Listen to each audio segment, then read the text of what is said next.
तो hello my dear friends, स्वागत है आपका अपने YouTube channel GS study app पे। मैं बप्पी कुमार आज फिर से आपके लिए बिहार बोर्ड मैट्रिक परीक्षा 2026 जिसका इसका कल हिंदी का पेपर है ना दोस्तों।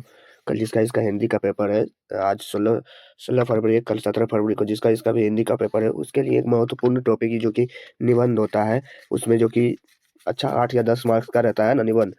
तो वो मतलब कैसे लिखना है, कैसे कहाँ पे क्या लिखना है, वो मैं आज इस वीडियो में बताने वाला हूँ। ठीक है ना दोस्तों। निबंध लेखन, जी हाँ, निबंध कैसे लिखना है, ठीक है ना। बहुत लोग क्या बोलते हैं कि कुछ भी भर के चलाओ, मतलब ज्यादा भरना है। भाई साहब ज्यादा नहीं भरना है। जितना कम लिखोगे, जितना अच्छा मतलब सबसे आसान और सरल भाषा में लिखोगे ना, उतना ज्यादा नंबर मिलेगा। मैं ऐसा इसलिए लिखा हूँ कि पूरा नंबर मिलेगा, एक नंबर भी नहीं कटेगा। वीडियो देखो भाई, ठीक है ना, लिखने का तरीका देखो, ठीक है ना। उसके बाद बोलना कि नंबर मिलेगा या फिर नहीं मिलेगा, ठीक है ना दोस्तों। तो क्या आप चले अब जीएस स्टडी। अब अगर वीडियो थोड़ा सा भी अगर दोस्तों अगर लगेगा कि हाँ भाई साहब ने सही बताया है, तो एक लाइक कर दीजिएगा, ठीक है ना। लाइक कर दीजिएगा और एक प्यारा सा कमेंट कर दीजिएगा, ताकि इस तरह का वीडियो और मैं बना पाऊंगा, ठीक है ना। चलिए तो नेक्स्ट स्लाइड की ओर चलते हैं, ठीक है ना। देखिए हमारे पास, पहले ये समझिए कि निबंध होता क्या है ना। अरे निबंध तो लिखना है, लेकिन निबंध क्या होता है ये तो समझ लीजिए कि निबंध होता क्या है, ठीक है ना। निबंध का मतलब है किसी विषय पर अपने विचार को सही और सरल भाषा में लिखना, ठीक है ना दोस्तों। किसी विषय यानी कि कोई विषय दे दिया, जैसे हमारे विद्यालय के बारे में, ठीक है ना। तो हमारे विद्यालय के बारे में हम अपने मतलब सही और सरलता से जो हम समझा पाएंगे, भले हम 5 लाइन में ही क्यों ना समझा दें, तो वो मतलब क्या होता है, उसी को हम निबंध कहते हैं, ठीक है ना दोस्तों। उसी को हम क्या कहते हैं, निबंध कहते हैं, ठीक है ना। उसके बाद समझिए कि निबंध निबंध में कितने भाग होते हैं, 3 भाग। कितने भाग होते हैं, 3 भाग। एक भाग भूमिका होती है, फर्स्ट भाग। उसके बाद मुख्य भाग होती है, ठीक है ना। उसके बाद उपसंहार होती है, ठीक है ना दोस्तों। अब ये सब लिखना कैसे है, तो नेक्स्ट स्लाइड में है ना बताते हैं, ठीक है ना।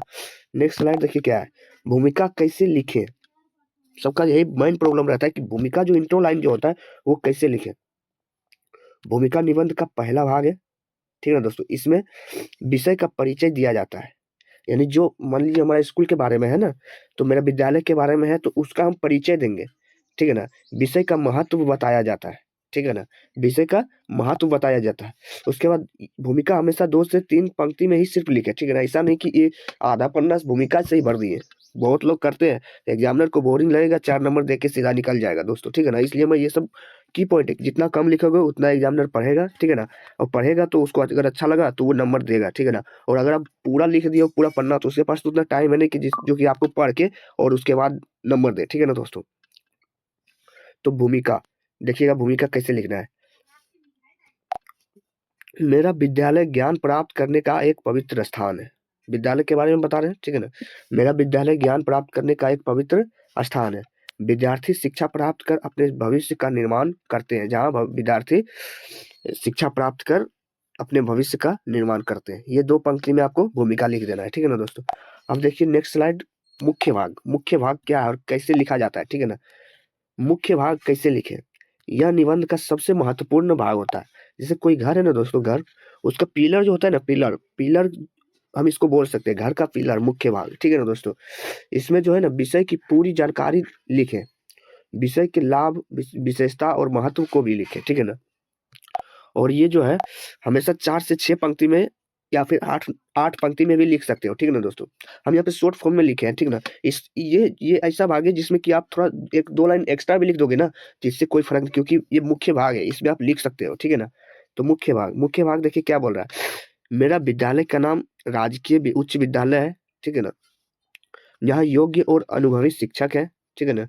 वे हमें अच्छे से पढ़ाते हैं। विद्यालय में पुस्तकालय, प्रयोगशाला और खेल का मैदान भी है।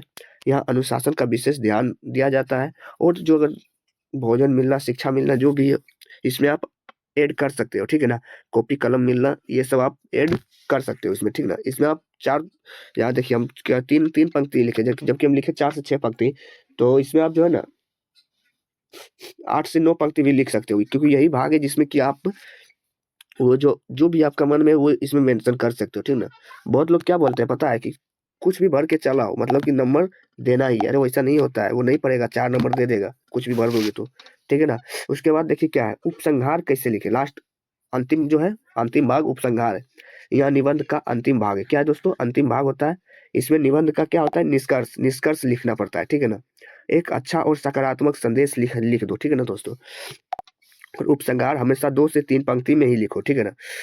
मुझे अपने विद्यालय पर गर्व है, ठीक है ना। यह मेरे जीवन को सफल बनाने में महत्वपूर्ण भूमिका निभाता है, ठीक है ना दोस्तों। और इसमें दो पंक्ति इसमें और ऐड कर सकते हो, ठीक है ना।